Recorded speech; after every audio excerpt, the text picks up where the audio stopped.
You. What up? All right. We got another one from the Ricky Gervais show. XFM. The Ricky Gervais show. Carl, Steve, and Ricky. Yeah. More Carl Pilkington. More Carl Pilkington. Yeah, and I don't think they're doing the balloon thing anymore. You know, when they're like tying 1,000 balloons or like 5,000 balloons to Carl and letting him float off in the air. They're not doing that anymore, I don't think. Thank God. But they got Carl in the future, you know, on the Idiot Abroad. They made him do some wild things. But yeah.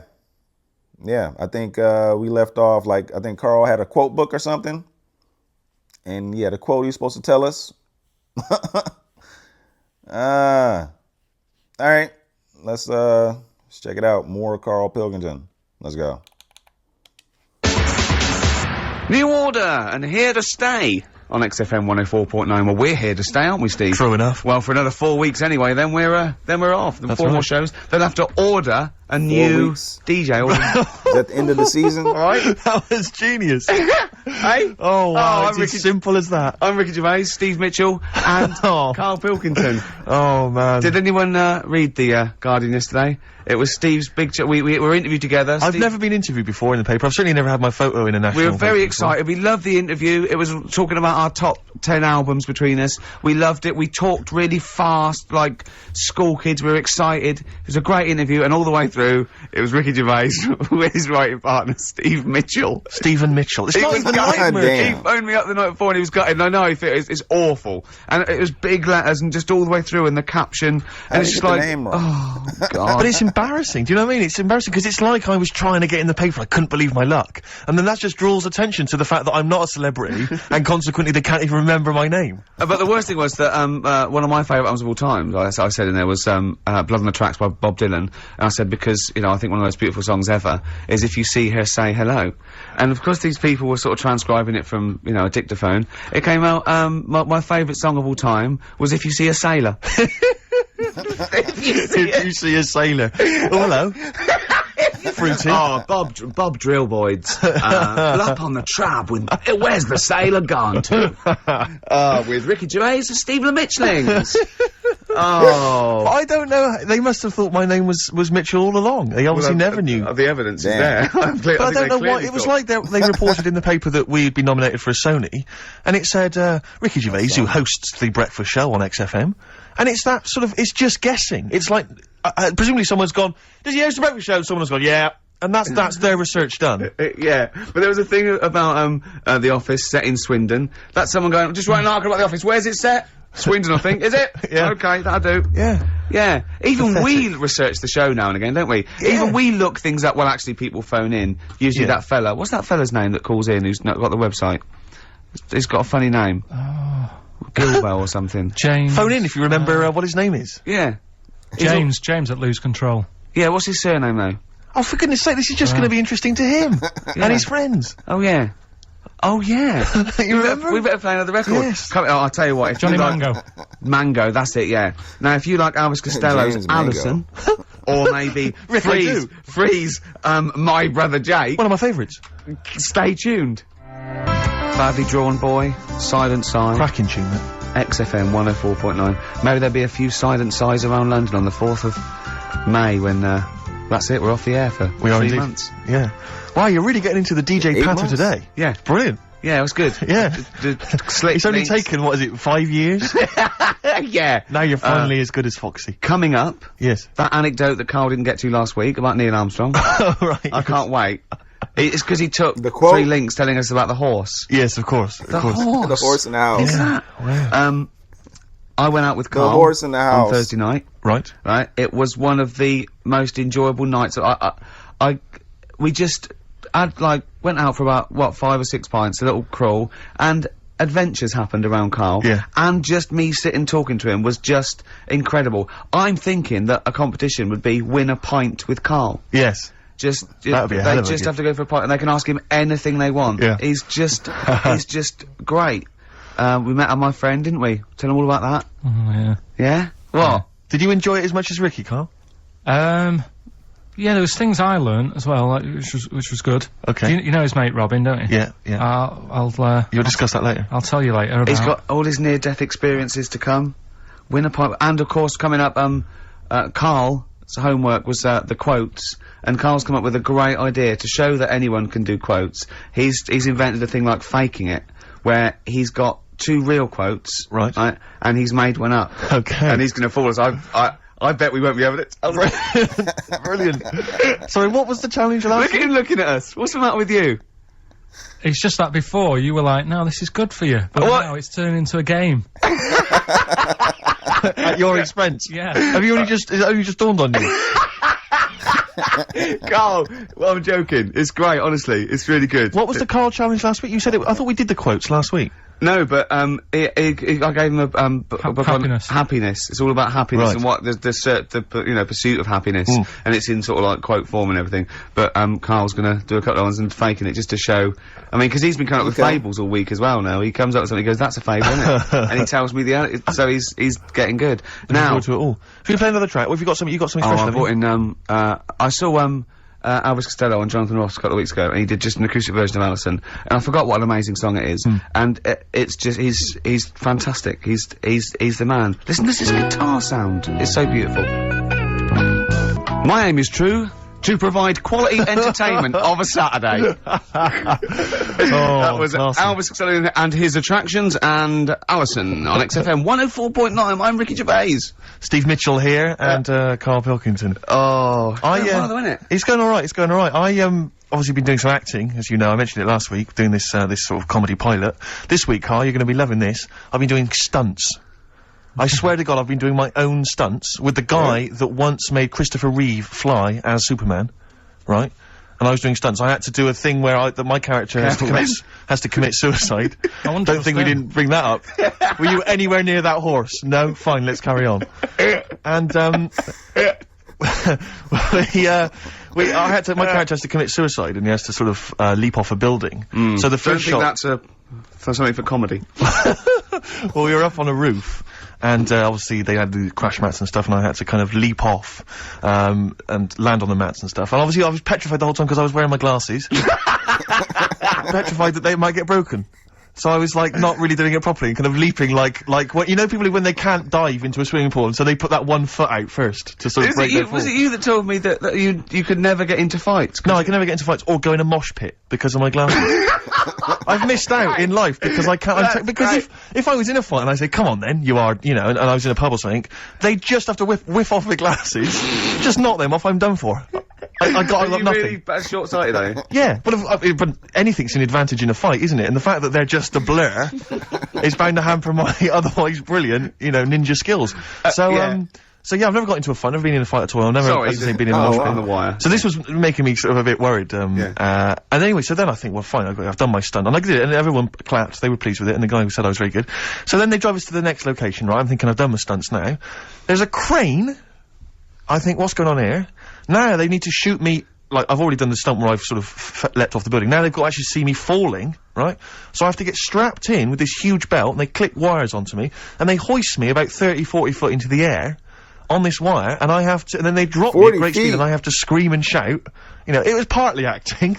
And, Glasses on? Glasses, by this time I'd managed to get some wire fixed to my glasses so they wouldn't come off my head. I assured They were stunt glasses. They were They were doing their own stunts. Exactly. Yeah, okay. So they hoist me into there on this thing. They do a couple of sort of demo versions, you know, and just gradually ease me up higher and higher so I kind of become acclimatized to it. And, they get me about 30 feet up, and they got these huge crash mats, like those great big ones you always see kind of stunt people have. And they set up the camera and stuff down below, and while I'm up in the air dangling there, they remove those crash mats, and they replace them with those really thin ones that you always see, like, teenage gymnasts using on Blue Peter. Do you know what I mean? The really thin ones they used to have at school, right? And I'm looking down at this, and I'm thinking, now, they may as well have shouted up, if you fall, you're done for, but we might be able to protect the equipment. Do you know what I mean? It was so rubbish. But you weren't going to land on the floor, presumably. Well, the idea was that the wire would stop that. Right? Oh, I see, but there was no that was their safety. That was the safety net. Why did they not leave the real ones in? Because they had to, I don't know, for the shot and stuff, they had to be able to do it. But anyway, what was particularly joyful is one of the other actors pointed this out, right? This is the, this is the health and safety statement from the stunt guys, right? And they obviously have to write up this health and safety statement about how they do it. And it says, we confirm that we have proper safety policies, procedures to comply with the Health and Safety Act 1974, and that we will not do anything which compromises the health, safety and welfare of your production crew, actors or members of the public. If the above situation changes, we'll advise you immediately. I mean, if they think that maybe they do want to hurt members of the public, look at that fat one over there, just try and hit her and bring him down. Don't worry about that one. Don't worry. She can take it. She can take it. But, so that reassured me, obviously, and, now my whole body's racked with pain. Limbs, arms, head, neck. Unbelievable. Well, is the shot worth having? I mean, probably not. You'll wish you Do you know what hadn't the cameraman whispered to me? The cameraman whispered to me, he'll probably never use it.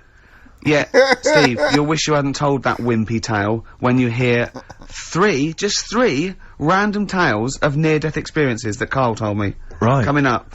I mean, honestly. Really? At least you had stunt people and crash mats. Yeah. you got paid. Yeah. The things that he got up to, just through stupidity, Well, will put you just, what? What one of them wasn't through stupidity? cakes. I'm already excited. The cake one? Yeah. He choked Which on one's the that? cake. Sorry, you had a near-death experience involving a Hold cake. on, I've got three. I've got the paper round, the snicking slate, and the Mr. Freeze. What's the cake one? Yeah, I suppose. The cream cake. Oh! Yeah. Right, Play now a you're talking record. in riddles. Play Can a you have these record. next? yeah, play a record. Cooper Temple Claws. Who needs enemies? Good question, lads. Nobody.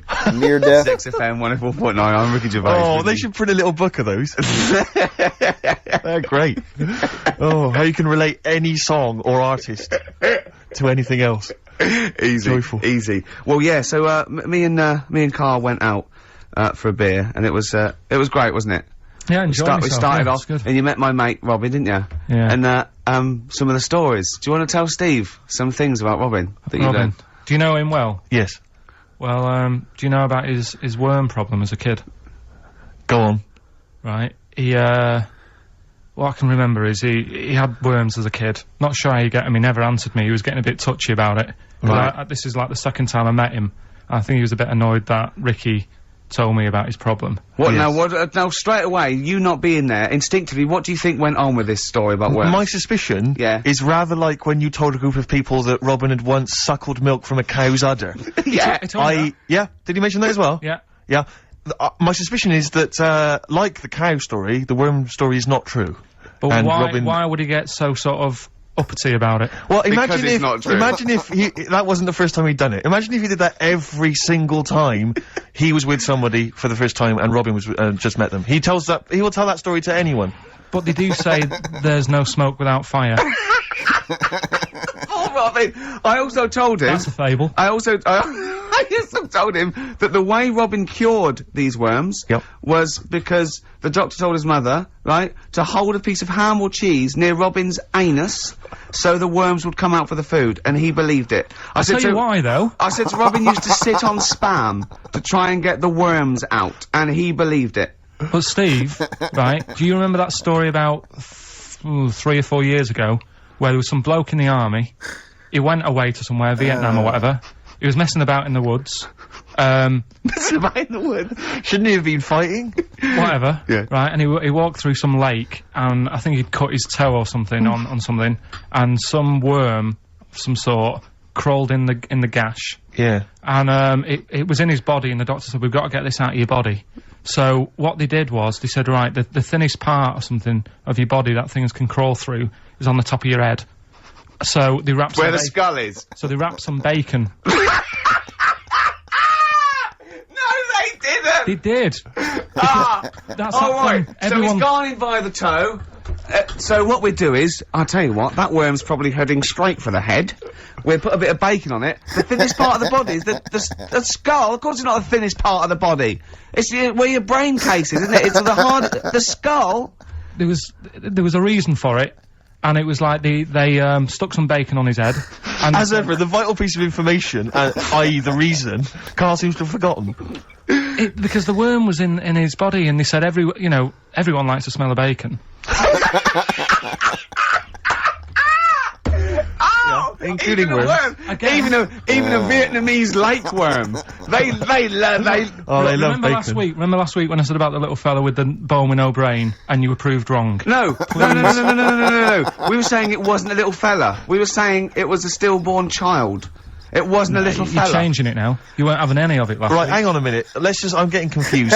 There was a Vietnamese... There was a Vietnamese snake that went inside of a soldier. A little, like, maggot or some sort. Like, you have to get out of your body because it causes problems. Yes, and so in order to get it out of the body, they strapped bacon to his head. Yeah. That is great. This doctor. And did that work? I think so. They had a picture of him smiling.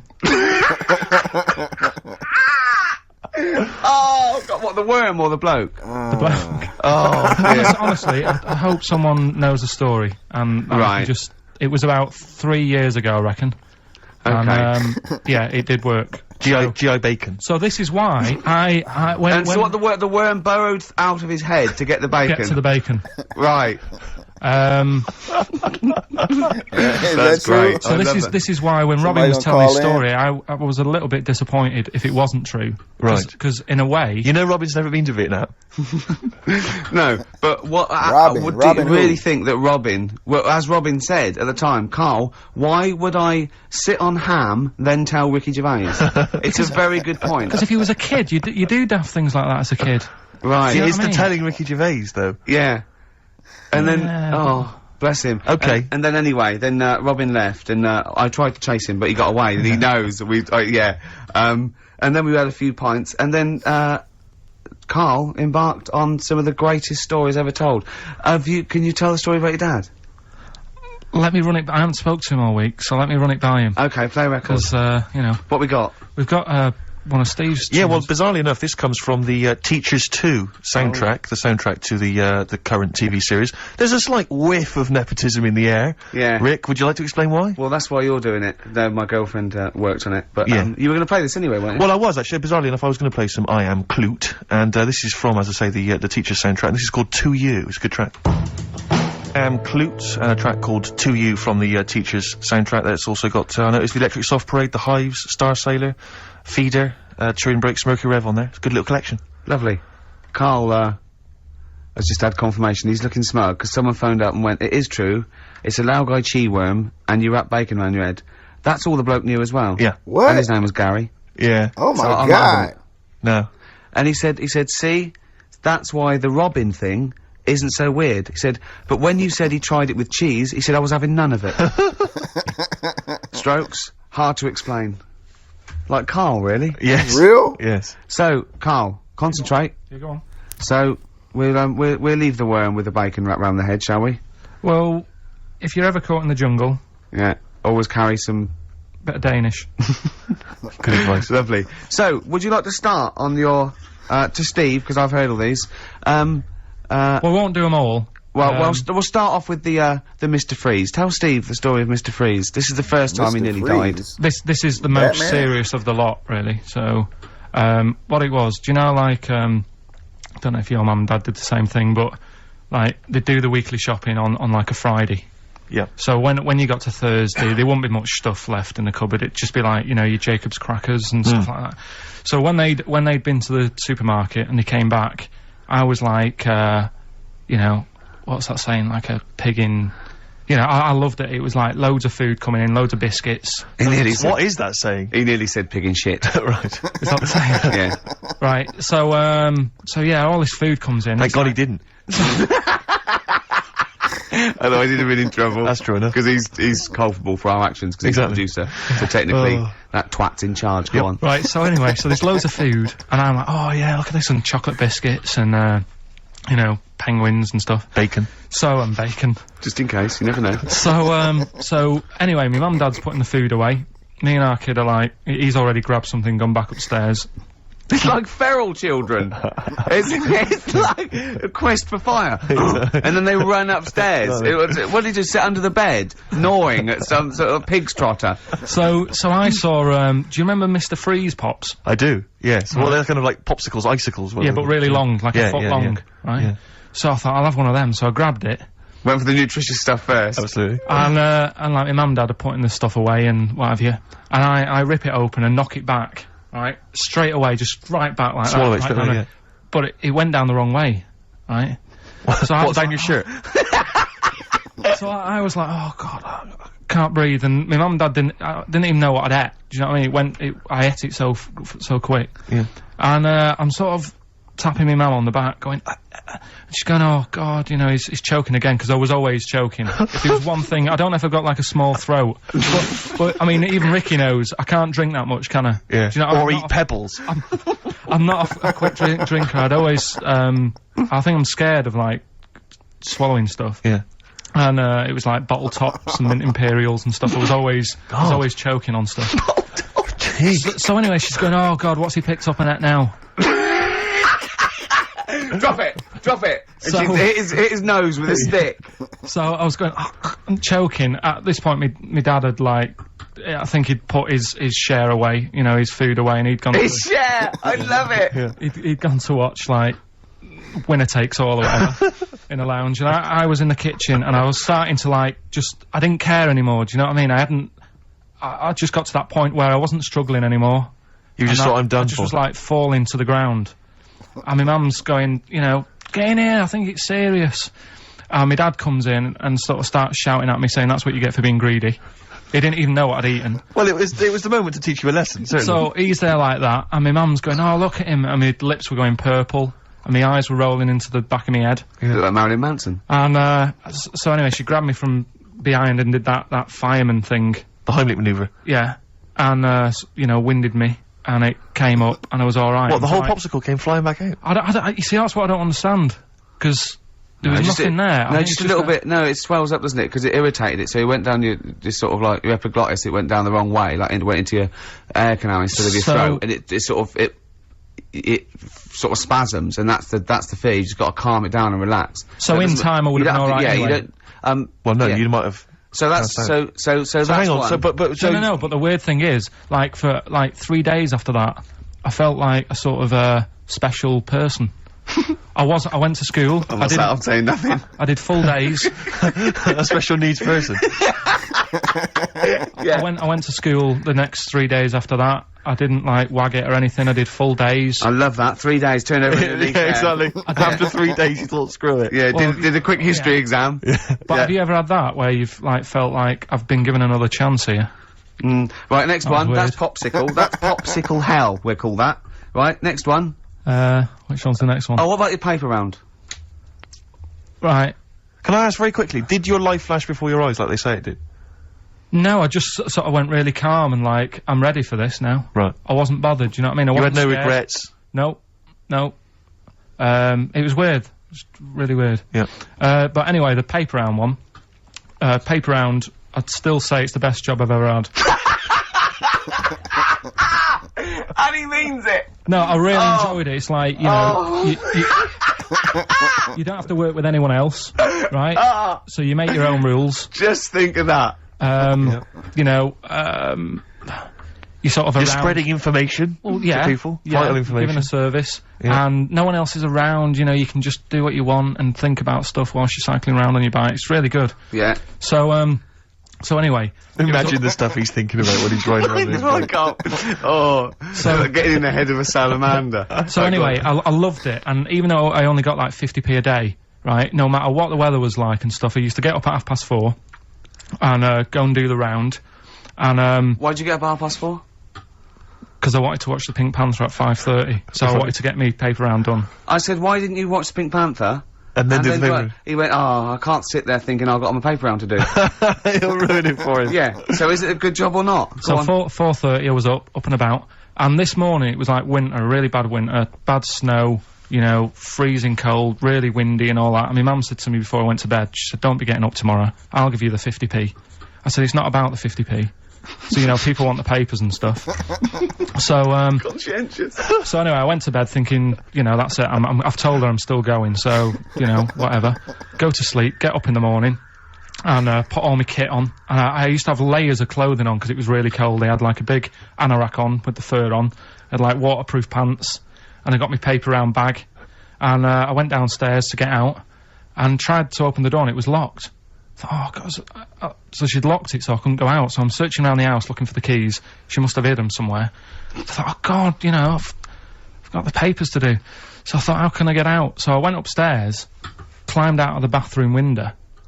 God. Right, and to try and jump out of the bathroom window onto the porch. But the problem was, I had so much gear on, I was like the Michelin Man. So I could hardly move as it is. Yeah. And I'm trying to get out the window, and I'm like, trying to stretch down like that, get my foot on the porch. And my bag got caught on, like, the hook of, do you know, like how you have a hook so you can put the window open? Right, yeah, the little arm goes on. My bag had got caught on that. I was holding on to the wall and my foot on the thing, so I couldn't sort of pull it away in case I pulled it away and then fell on my head. Yeah. So I'm stuck there. Dangling. My dad comes back from working nights. Yeah. He thinks I'm a burglar. Gets out his gun. So he's shouting and stuff, going mad and going, Dad, it's me. And he had to give us a hand using a... He's heard that wily trick in Manchester before. He had to help me using a washing prop thing. A big stick. What did he do? Well, he said, just hold on for your dear life, and I'll sort of push the paper bag off the hook. Why didn't he go upstairs and sort it out? It was at that point where I was in the middle, there was nothing you could do, do you know what I mean? It's at that point where you've just got to make a decision. Yeah. And by the time you got upstairs, who knows what might have happened. Sure. Do you know what I mean? You've got to act there and then, no messing around. Yeah. So... And you could hear downstairs, now here he is, the Pink Panther. Yeah. Dad! Hurry up! Panther, ever so pink. Oh. So that was close to death, because I must have been about 30 foot in the air. Yeah. And I would have, you know, that would have been nasty if I fell to the concrete paving, so... Well, And, there's more to come. Should we play a record and come back to this? Because he's got more. Oh, yeah, no, there must be one of them where you did fall on your head. This is the one I'm waiting for. There's got to be one. That would explain so much. Yeah. I nearly broke my back. Jeez. Once. My dad said I bet I can't kick me height. And I said I bet I can. And I don't remember this. You didn't tell me this one. No, but it can't what? Kick his height. I was in the garden summer's day, and it was that era when, like, doing kung fu and all that was really popular. Sure. And I was, like, messing about in the garden, punching the tree and stuff. And my dad said... Oh, what a kid he must have been. my dad said, I bet you can't kick your height. Kick your height? What, yeah. you mean kick as high as yourself? Yeah, so I must have been, like, 5 foot or something then. And I said, of course I can. So I bet you can't. But instead of doing it on the grass, I did it on, like, the concrete bit. Kicked it, actually did it. I went, there you go. But didn't, like, get my foot down quick enough and land on my back. You paused to say, there, I've done it. Yeah. As opposed to putting your foot back on the ground. And landed on my back, and I'd still get back trouble now. Do you? Because they say that, don't they? So, to cut a long story short, he gave me about 4 or 5 near-death experiences, and he went, and the whole point of this, he went, so that's why I think I'm gonna die of something horrible, like cancer. And I went, why? He went, right, you ready for this? Yeah. He said, well, I don't check my balls. Wait. He said, I don't like the feel. Carl, always check your balls. Do you I check don't yours? like the feel. Why don't you like the feel of your own balls? They just... I mean, you know that I don't like bodies anyway. Right. Do you know what I mean? It worries me a bit that you've got all that going on in your body, right? And your skin's keeping it all in place. Right. Stop. We're going down a whole other avenue of discussion. Let's play a track, let's come back to it. Oh, right, I've brought in this, this is, free, you'll Carl. know, from the Jeans commercials. Yeah, and All Right Now long and time everything, ago, yeah. All Right Now, yeah. But this is a great little track. This is, My Brother Jack. Stereophonics, Vegas 2 times, XFM 104.9, into the last hour. Yeah. And then 3 shows to go. That's true enough. Until we're off the air. I'm Ricky Gervais. With him, Steve Merchant. Carl. Oh, yeah. Alright? Yeah. Let's go on, tell you, we cut short last week, weren't we? You had an amazing story about Neil Armstrong, didn't you? Well, we've been doing quotes, haven't we? Like famous quotes. Sure. Yes. I've, you know, gone down in history. Yeah. And, I was saying, you know, quotes don't really matter. It's more the situation that you're in than the quote itself. Go on. So, like, Neil Armstrong, Yeah. if he'd have said, what, you know... Tie bacon round your head. I'm as happy as a pig in dust. Yeah, that would have still gone down in history as, like, being the thing that Neil Armstrong said, wouldn't it? Yeah. Yeah. But... Space is driven in mental, probably would have been But he chose to say something profound and meaningful, to befit the situation. He got it wrong, actually. It's, a small step for man, one giant leap for mankind, but he was meant to say... Yeah, we discussed this last week, Rick. Stop showing off. Well, no, but people might have listened last week. Yeah, it doesn't matter. I can't imagine well, people we better tell him every week, then. Yeah, but he said, he should have said, this is one small step for a man. Yeah. But anyway, he had a good effort, and that's quite... And that's an example of what I'm saying. The fact that he got it wrong, but it still went down in history. Right. But anyway, the bit that... and it didn't happen anyway, did it? What do you mean it didn't happen anyway? That's what a lot of people say.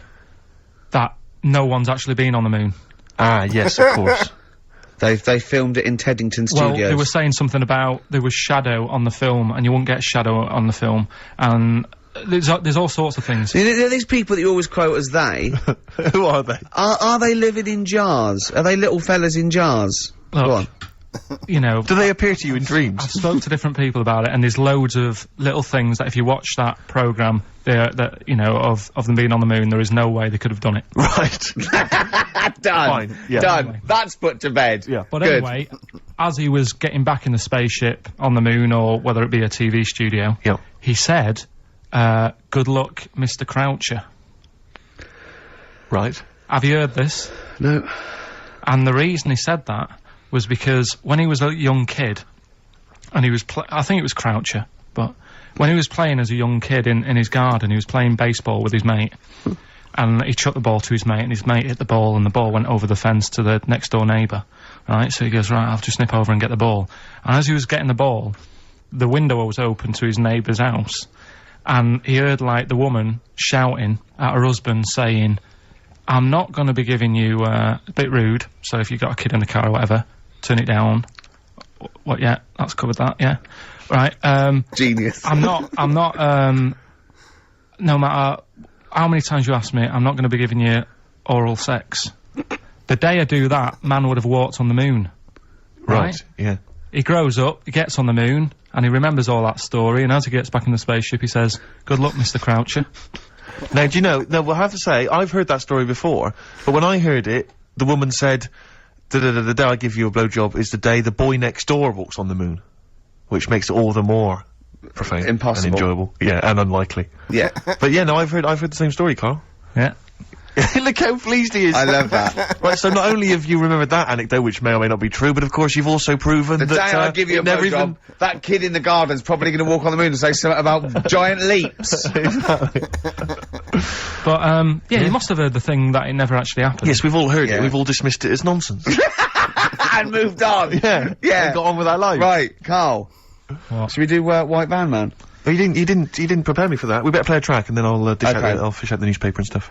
This is a good little, a little bootleg track here from, Meats and Poultry here. They've, mixed, A with, Outcast. Right. Chorus is great. Is it highly illegal? It is. So people shouldn't rush to their tape machines now and press play Okay, and so record. whatever you do, don't record this now if you're recording it. Hold on, don't say anything. Well, that bootleg's going into the name of, Nothing, Miss Jackson, I think, by, Meats and Poultry. So there you go. I do love these bootleg things, because they're so pointless, but they're so enjoyable. Yeah, it's great. It's fun to do. Yeah, exactly. they're Really good they're fun. great. But, not as much fun as White Van, Carl. White Van Carl, absolutely. Do you want to explain the premise? Well, we take the Sun asks someone else and asks Carl. It's as simple as that. That's The it. Sun have just taken a normal person, we flipped it. We're gonna ask Carl the same questions about the week's news. Yeah, just basically your opinions, Carl, as ever. What do you make of, well, obviously the big news, David Beckham's broken foot? Is this a big concern for you? No, I mean, it's sad, you know, it's sadder for him more than anyone, because, you know, to like, be in the World Cup is, like, the main thing for him, innit? Yeah. But he's still a young lad, and, I don't think he'll give up. I reckon he'll still turn up. He'll be alright. And, yeah, good luck to the lad. You know I like David, I'm not gonna slag him off. Voice words. He says that like he knows him, like he's popping round for drinks later. Yeah, like we tried to stitch you up. Go on. But obviously yesterday, was it yesterday? I think maybe Thursday. The Sun printed a big picture of David's foot and encouraged everyone to touch it at midday, because hoping that this would somehow, if we all thought and prayed together, somehow that would help his foot heal. Do you believe in that? No. Do you have any belief in that? No, you're going down the old like Uragella route, aren't you? Sure. And it's stupid. Yeah. I'm sure. I mean, it's nice effort and everything. It sort of cheers everyone up. Hold on, you believe in ghosts and warlocks and licking toads. Why is that any more stupid than all those things? It's not going to work, is it? Alright. Fine. It's rubbish. Okay. Okay, what about this then? There's apparently now available £1.5 million apartments available on an exclusive ship which sails around the world. Yeah, it's like What do you make of that? it's a huge thing, and you live on it, and it's, I mean, in theory, How big is it? it's mental. Do you know It's when- like Huge a luxury town liner. centre. Do you know how Because- like people say that the Titanic was the biggest ship? Was that only then? They've got Yes. bigger ones now, haven't they? Yeah, A lot bigger. oil tankers are much bigger, and yeah. No, but actual Liners are big. Yeah. It was the biggest then. Yeah. Because my mum told me that there was one that was that big that it had like rough areas on it.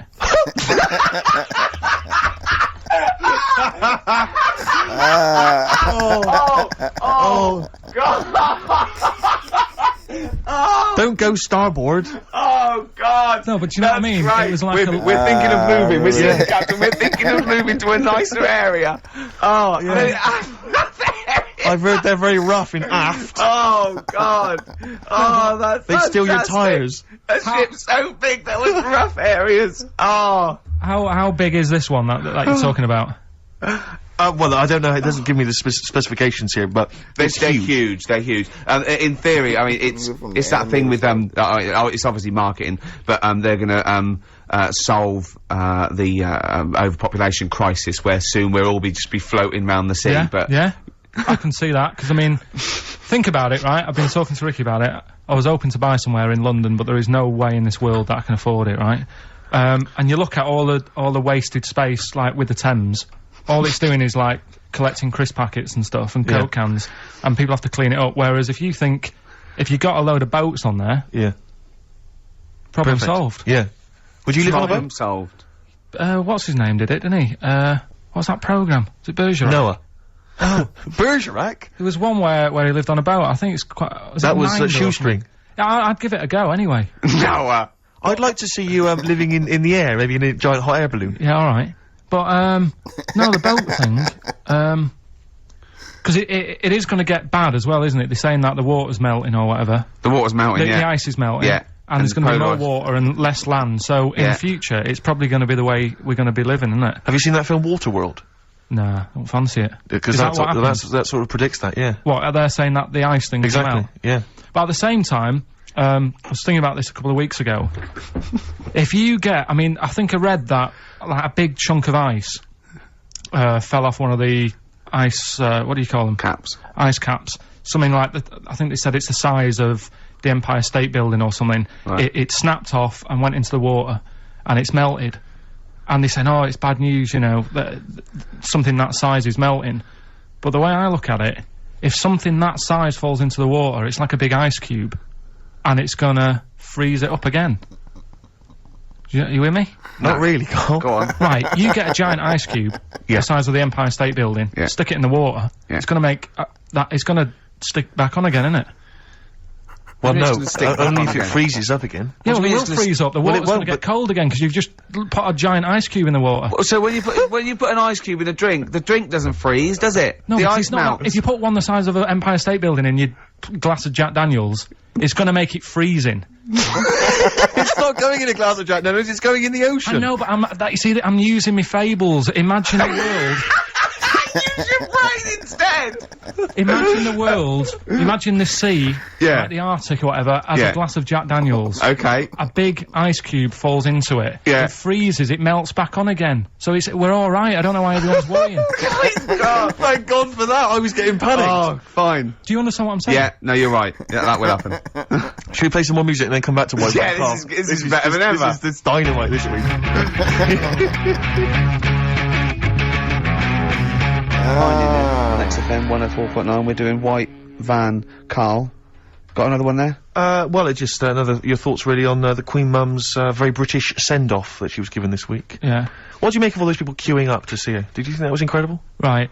Well, we said last week, you know, there was I don't quite understand why there was so many people there, who were, like, getting really upset. Do you know what I mean? Really upset, crying and stuff, and, you know, you can lose someone who's, like, related to you, and you don't cry like that. You sort of sit there and you think back to what you did with them and stuff, and then that's it. But, the queue thing, wasn't it, like, miles long and stuff? Yeah. It was, yeah. Right, I was sat watching this with Susan. 12 right? hours queuing. Yeah. It never got to And 12 hours. It did, but It that was did. the estimated time. No, But how you know- long is a queue when they're just, like, you know, walking along? Think how far you can sort of, like, you know, stagger in 12 hours. Incredible. It was been ridiculous. God. Yeah. But, again, you know, if they want to do that, it's their time and that, innit? And Yeah. it was at the weekend, so they could have... It's not as if they got out of work to do it. No. You know what I mean? They used their own time, so good on them. But I thought, right, what they could have done... Remember when I studied Che Guevara? Yep. Yeah. Right? And don't be offended by this, it was just an idea, because they did it with Che Guevara. Remember when they cut him up? Yes, Remember? they cut him up, yeah. What was the reason for cutting him up? Well, they cut up Che in order to try and, you told us that they were gonna send bits of his body to Fidel Castro and various other people, wasn't that right? As a warning, wasn't it, though, to all the people, like, one to... Yeah, my understanding was that they cut him up in order to, so they could bury him in different places, so that there'd be no shrine. There'd be not one place that you could go to in order Right. to Well, a sort little of make bit him into like a that. martyr. A little bit like that. I've, like, I can 6 vaguely queues. see where this is going. 6 queues, and it's like, number 1, you can, you know, go and pay respect to her head, or whatever. Oh, God. No, but I just was thinking the way of speeding it up. I'm not having a go, I'm not, because they haven't done it, so it doesn't matter. God. But they did it with Che Guevara. Yeah. Everybody would have felt like they've got close to her, and it would have speeded it up. No, I mean, but I can understand. Can I just say that genuinely, Carl is not being disrespectful here. This is his best idea to cut down the queues. So don't phone in. He's not suggesting we should have done this. He genuinely Well, he is. Well, but I mean, he's not doing it to be nasty or wacky or you know. He thinks this is a good idea. So Can I just throw a Because they did it thought with at Che you? Guevara, who was like a powerful man, he did a lot for the world and what have yeah, you. yeah. And Are you aware that I feel slightly responsible for this because have you heard of the quote? A little knowledge is a dangerous thing. yeah. Okay, Steve, next one. No, just a very quick question. I can understand those that have queued for 12 hours to see the head. I'd be a little bit annoyed if I got there to find a toe. I'll tell you what though, I'll tell you what they could do without chopping her up. They could put about 9 queues, each could see each hip she had. True enough. Because she'd have about 9 of them. Yeah. So it'd just be, if you want to see the whole body, it's a 12-hour queue. If you just want to see a couple of the hips. Here's another suggestion for you, I've just thought, right? What? Instead of everyone queuing to see her, why not put her on a trolley and wheel her past everyone else? Running. So, Yeah, you could have some students on Rag Week, they could combine it, like when they're always pushing a bed. You know, they could just run it along the queue. No, That'd be fantastic. That'd be disrespectful. Right, as opposed to the chopping up. So, sure. No, Right. but just an idea. just I apologise now if anyone's offended. Anyone offended, I'm sorry, but Yeah. Okay, finally, this is more frothy. Liz Hurley lying low, apparently, at Elton John's house to try and avoid the press now that she's had a child. That's a good place to go to avoid the press. Exactly. Yeah, yeah, Elton John's house, yeah. Everyone seems to be friends with Elton John, don't they? what Every they- celebrity's when friends they with... pop into Elton John's house, what is he running some sort But of... it was like when Robbie Williams was a drunkard and a drug addict, he went to Elton John's. Yeah, aid, and who's the Elton other helped fella him. that went there as well? What's someone to, you know, to recuperate and shoulder to cry on? Is he giving out false passports? But I and, don't know like, if people have seen his moustaches? history. He's not the man of, you know, I mean, I know he's cleaned himself up now, but, you know, maybe that's it. Maybe he's got this kind of insight into how to deal with celebrity. Yeah. What do you Well, think, but I Carl? think it's just genuine mates with him. I think he's I just suppose like so. a friendly I bloke. think she's been doing too much lying low in the first place. That's part of the problem, isn't it? High five, Carl. That was a genuine joke from Carl there. And he's so proud of himself. Look at his little face. Too much lying low. Oh, that was No, Mike but I Van agree Carl. with you. Why can't she just go around to her mum and dad's or something rather than Elton John where everyone's looking? Yeah. Yeah. Yeah. That's the point, isn't it? Yeah. So that was good, yeah. Very good, yeah. Oh. Right, what music we got? We got, Bit of flaming lips. Flaming Lips, excellent. There's the classic Race for the Prize. Should have been a big hit, never was, sadly. The Flaming Lips and Race for the Prize. Just playing that Rick for everyone who emails us in. We get a lot of emails every week, but we obviously don't really respond to them because we're very lazy people. But we obviously appreciate it. And I play that particularly for Claire, who's emailed in saying her friend Sarah Prosser would like some Beatles. We're not going to play the Beatles this week, but Sarah apparently loves us more than words can express. more than Carl could express. Absolutely. I'm gonna stop you there, Steve. You want some adverts? Spread your love on XFM 104.9. I'm Ricky Gervais, with me, Steve Mitchell. And now it's Carl's bit. It's the re-education of Carl. He's like Liza Doolittle. And now he's coming, or Lawnmower Man, if you've seen that film. More like Lawnmower Man, if you've seen the film. You know what I mean. Lawnmower Man. And his homework was to just study quotes, really, on happiness and stuff, and general well-being. He's not a big happiness, quote fan, are you, Carl? Not really. So what have you done? You've come up with something, haven't you? Right, yeah, I told you, right? Because a lot of these are just things you say every day. They're nothing special. So what I'm doing... Well, you say them every day. Well, the sort of things you come out with and you don't even think about it, do you know what I mean? Yeah. They're on the TV all the time, people on the radio are saying these sort of little quotes. Sure. And, what I've done is, remember that programme on Channel 4, Faking It? Yeah. Where they got some, like, posh kid to be on a door and all that. What I've done, I've, Imagine if that was the pitch for the show. Dear Channel 4. Just gonna get a posh kid on a door or something? Yeah, Yours sincerely, Carl. come in. Yeah. TV producer. Yeah, go on. So, what I've done, this little book of quotes, happiness quotes, I've picked 2 that are real, Okay. and I've made one up. Right? And we've got a guess. And you've got to guess. Okay, which then, one it is. go on. Well, I'll tell you what, Rick, why don't we, when we've heard them, we won't confer. No. You'll write down yours, Yeah. A, B or C, and I'll Yeah. write down mine and we'll Sure. see how it Okay, works. Carl, off you go. Right, and just because I'm looking at this book, it doesn't mean I'm actually reading. No, I know, Don't no, worry, I know. we're clever. No, no, we know, we can't see, Don't, like, yeah. call my bluff. Yeah, go on Okay. then. Nothing is worth more than this day. Okay. Yeah, Yeah? Alright. I think I've heard that before. yeah. The way I see it, That's Carl's. That's Carl's. no, hang on. My head's gonna burst. No, Hang no, on. this The might way not I be see Carl's. it. It might not be. How do you know I haven't tweaked them a little bit? Yeah, good Okay, point. fair Good enough. point. No, good point. The way I see it, if you want the rainbow, you got to put up with the rain. Yeah, okay. Alright? Alright, yeah. Okay, hang on. It's not here. Come on. Cat food, Cat food, go on. it stinks of it, but if you don't put up with the smell, the little kitten will die. That's Carl's. I don't know what to say. I don't know what to say. Imagine this in faking it. Imagine their faces when he says that. And they're going, oh my god. Oh. Carl, play a song, mate. We'll have to confer on this one. It's the last one. Cat food. Well, that's just amazing, Carl. Just read them again. Two were real, one was fake. Go on then. Right. First one. Nothing is worth more than this day. Excellent. Next one. What does that mean? Well, cherish now, cherish your time. Okay. Because you can't get it back, and Yeah. you know. That's the way I saw it. Carpe diem, whatever it is, seize the day and all that. Okay. If you want the rainbow, you've got to put up with the rain. Yeah, of course. The way I see Yeah, it. rough with the smooth. You know, it's not all plain sailing, but you know, rainbow's beautiful, but it comes because of the rain, which you might not like. So Yeah. make the most of everything, and yeah. Good. Cat food doesn't smell good, but if you don't put up with it, then the little kitten will die. Right, no, Carl, that is a good effort. Now that one's yours. I mean, obviously, right? Right. Right, no, but it's a good effort, right? I mean, it slipped seamlessly into the others. Yeah. Don't think it didn't. No, but it's good. I mean, we knew it was that one. But what I will say is, it's good. But what you don't know, maybe subconsciously, is, I mean, it's very similar to the putting up with the rain and the rainbow. But that's good. Why do you think that? Well, What does mine mean?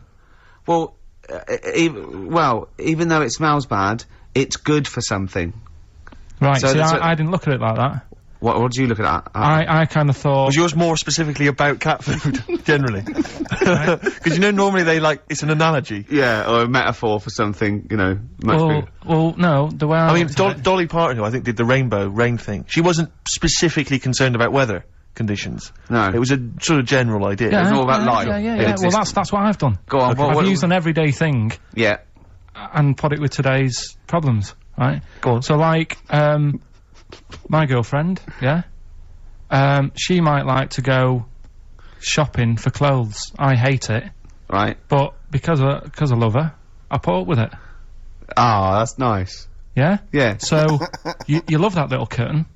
You can't stand the smell of the stuff you gotta feed it. But because you love it, you go, well, you know, I'll put up with this just for a few minutes, and then I can, like, squeeze its head later and give it a little... Sorry. Can we go back? You know, stroke its head and stuff. Oh, right. Yeah. Sorry, it was a bit of a slip, was it? Squeeze its little head. Yeah. Yeah, well, that's just the thing that I do with cats. Put it in a bag and drown it in a lake. I can feed it and then I can throw it against the wall. Exactly. So you didn't see it like that, did you? No, that's very good. So it's about love, is it? It's about putting up with the bad things for something you love. Yeah. Well, that's nice. But Carl, you seem now to be convinced and rather smug that you've tricked us and that you've fooled us and that we didn't understand it. But I say that's your fault, not ours. No, it's not though. I mean, look, that man in Forrest Gump, he was a bit of a nutter. And he came up with the life as a box of chocolates thing. Yeah. Now, if that was in this book, you say, oh yeah, brilliant, you know, good bit of work. But if he was sat here doing the show with you, Yeah. you'd be taking the mickey out of him. Sometimes I feel he is. No, but Carl, I could. In fact, if people are out there, we're too lazy. Could you write down everything Carl's ever said? Because I think we could publish that. Yeah. He said one today. He saw my salamander. It's not a euphemism. He saw my salamander, and it's just sitting there in the tank. Your exotic pet. Yeah, and he's worried about there not being a lid on. And he said, I went, what are we worried about? He said, well, he said it sits there for 24 hours a day, obviously planning to get out. Well, he's got nothing else on its mind, and it's the daft thing is, he has actually got the lid ripped up a little bit. Like, it's got nothing else to think about. And it'll be looking up there, and it's going to get out. But what's the worst that could happen? What's it thinking? What do you think it's thinking, this salamander? It's got its eye on the DVD player. I could have Ian be down the market. Well, Oh, God. are they dangerous? Can I just say something? Are they dangerous? I think the salamander's thinking exactly the same things as you. I mean, to look at you, you've got the same expression on your face. You know what I mean? You're dressed in green as well. You've got a little round sort of Hamburglar type head, like the salamander. Very similar. And yet I think, and you bonded with it, didn't you? Yeah, but I probably would have tried to get out, but my little paper round bag would just hang on the corner. Yeah. Listen, can we have more nepotism on the show? I know that we did that earlier with the teacher haven't got long, soundtrack. have we? We haven't. My housemate, you remember I was working out with him last week to Helen from Big Brother's dancer-size video. That's just frightening. Yeah, we've kind of let that slip a little bit, I've got to be honest. But anyway, he's joined this band. They're called Fujiya and Miyagi. Slightly difficult to pronounce. But anyway, this is a track that I think's been getting some play by Nick Luscombe and John Kennedy on XFM. They got a gig this week at the Pool on Curtin Road. That's 18th of April, Thursday. Let's play it. Can I just say I've got a fridge freezer for sale, 400 quid or nearest offer. Fujiya and Miyagi performing live Thursday the 18th of April at the Pool on Curtin Road. Admission is free, Rick, so I imagine you'll be heading down there. Yeah, I will. Well, I've enjoyed this show. Yeah, it's been a good one. It's great. It's been great. Carl, any more? Oh, tell that story that you were telling me about your dad when he was driving. Well, it's just that you were talking about, well, I mentioned Forrest Gump. Yeah. And, the Forrest Gump types. When my dad was when he was a taxi driver. Yeah. You used to have to, sort of do your bit for the local area. Oh, God. By taking the Forrest Gump people to Blackpool. Yeah. Is that what they're called now, the Forrest Gump people? Is that what the organisations that support them ask for them to be referred to a as? minibus with Exactly. life is a box of chocolates. exactly. .com. Well, Forrest Gump type. It must have been, so you work with these people. It was, the people with learning difficulties. And they used to get 5 Coming home must have been a busman's holiday. So he got 5 of them in the cab. Yeah. And he had to go to Blackpool, and 4 of them were really good, you know, behaving themselves, didn't mess about, weren't fighting and stuff, but there was one who was just causing loads of trouble and he couldn't control him. Oh, and what you've got to be able to do with people like that, you don't want them to get stressed out because it's not good for them. It stresses them out, and you could end up with a bit Thanks, Dr. Carl. you could end up with a bit of a riot on your hands. So he thought, I'll nip this one in the bud right now, and he pulled up just on the outskirts of Blackpool, and he took the one out that was causing problems and put it in a wheelie bin. Oh, no. Oh, I'm sorry. I apologise. He did what? Oh, He did it for the good of the others. He put it in a wheelie bin. It was having a good time. He thought it was one of the rides. Can you stop saying it? Him. Yeah. He, you know, he was having a good time, and once he calmed down, my dad went back and picked him up, and he was fine. He had a good. What, he left him in there the whole time the others were in Blackpool? No, he left him there, not the whole day, probably about an hour and a half. In a wheelie bin? In a wheelie bin. Why couldn't he get out? Because, like, his arms were trapped on the thing. It's one of those one. What, he tied him up?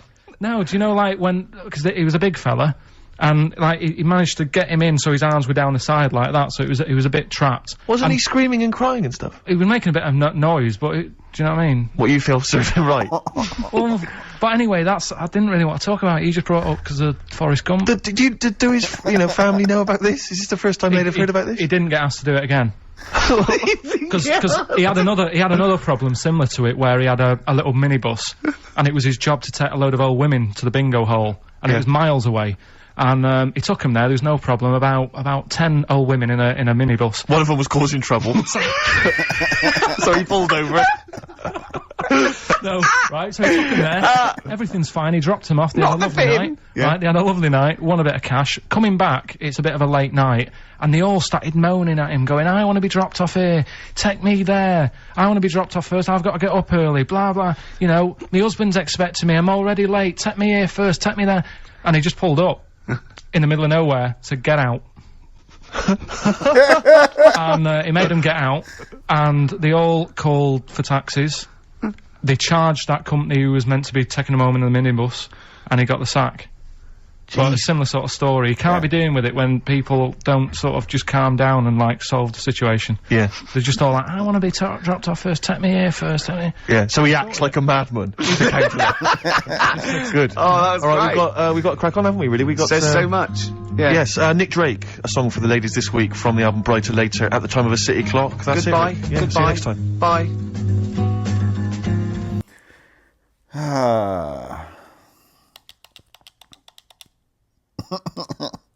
Carl's dad. Carl's dad.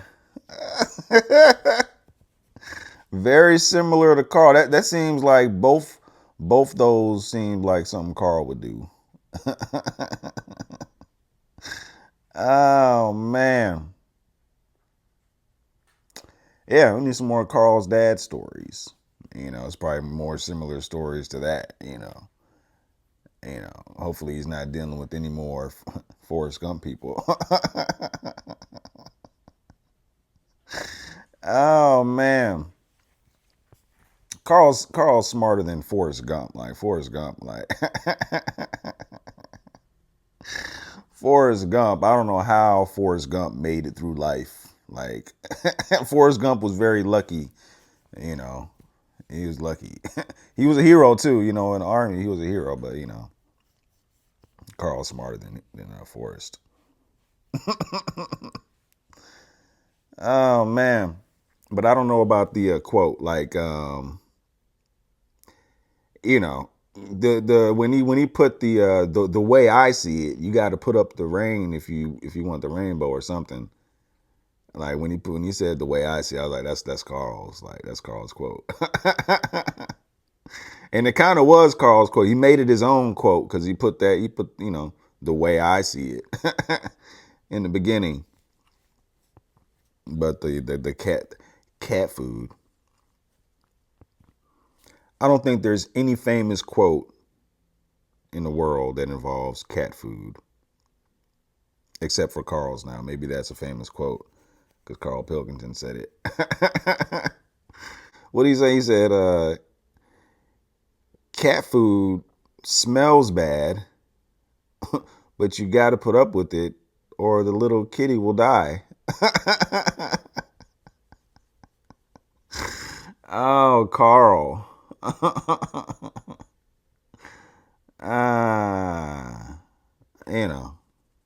You know, I understand it though. I understand what Carl was doing there.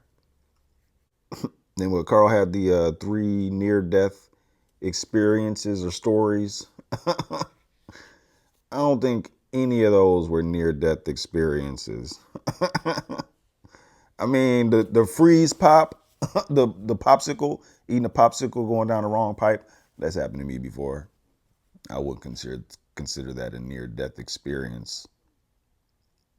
And then the kicking his own height, falling on his back.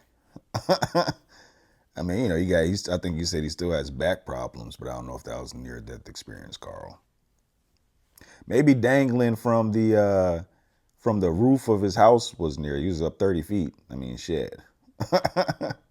That may be near. You know, if he would have fell, you know, fall on his head or something. You know. But yeah. Yeah. Carl, Ricky, Steve. Steve said he's doing some acting.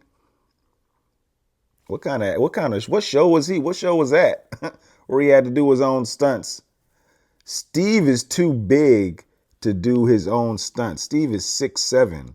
Like it's got to be, you know, it's got to be dangerous for him to do his own stunts.